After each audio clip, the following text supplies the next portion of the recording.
TGL pre 9/9/2024 की first shift में यह क्वेश्चन पूछा गया। Which of the following statement is sufficient to conclude that two triangles are congruent? Hindi में question क्या कह रहा है? निम्नलिखित में से कौन सा कथन यह निष्कर्ष निकालने के लिए पर्याप्त है कि दो त्रिभुज सर्वांगसम है? तो इसके लिए सबसे पहले तो आपको यह पता होना चाहिए कि दो ट्रायंगल सर्वांगसम होते कब है और सर्वांग समता होती क्या है। दो वर्ड होते हैं ज्योमेट्री में, आपको यह पढ़ाया जाता है। एक होता है सिमिलैरिटी, एक होता है कॉन्ग्रुएंसी। हिंदी में कहा जाता है समरूपता और सर्वांग समता। जब सिमिलैरिटी की बात होती है तो सिमिलैरिटी का मतलब यह होता है कि तीनों एंगल इक्वल होने चाहिए। क्रिकेट की बॉल स्फीयर शेप की है, फुटबॉल स्फीयर शेप की है, वॉलीबॉल स्फीयर शेप की है, ये सारे के सारे फिगर एक दूसरे के क्या है? सिमिलर। लेकिन अगर हम बात करें कि क्रिकेट की बॉल और दूसरी सेम साइज की क्रिकेट की बॉल, तो वो एक दूसरे की क्या है? सर्वांग सम, सर्व अंग समान।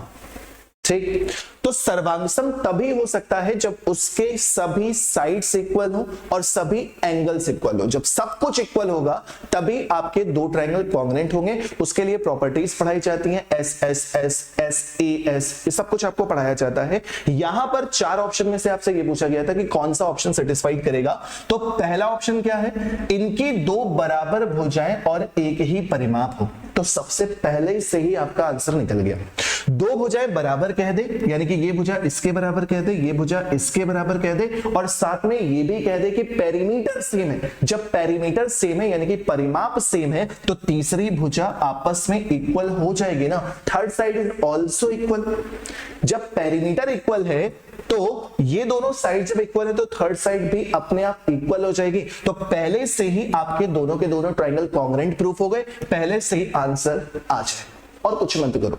सेकंड ऑप्शन पढ़ लेते हैं। इनका क्षेत्रफल और आधार समान होता है, यानी कि दोनों ट्रायंगल का एरिया और बेस सेम हो। ऐसा कोई जरूरी नहीं है कि दोनों कॉन्ग्रुएंट होंगे।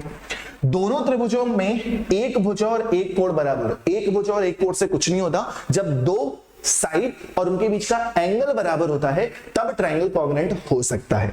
इसके बाद ये क्या है? इनका आधार और ऊंचाई समान हो। तो बेस और हाइट से भी कुछ नहीं होने वाला, ना तो ये ना तो ये ना तो ये। पहला ऑप्शन बिल्कुल सही है। क्लियर?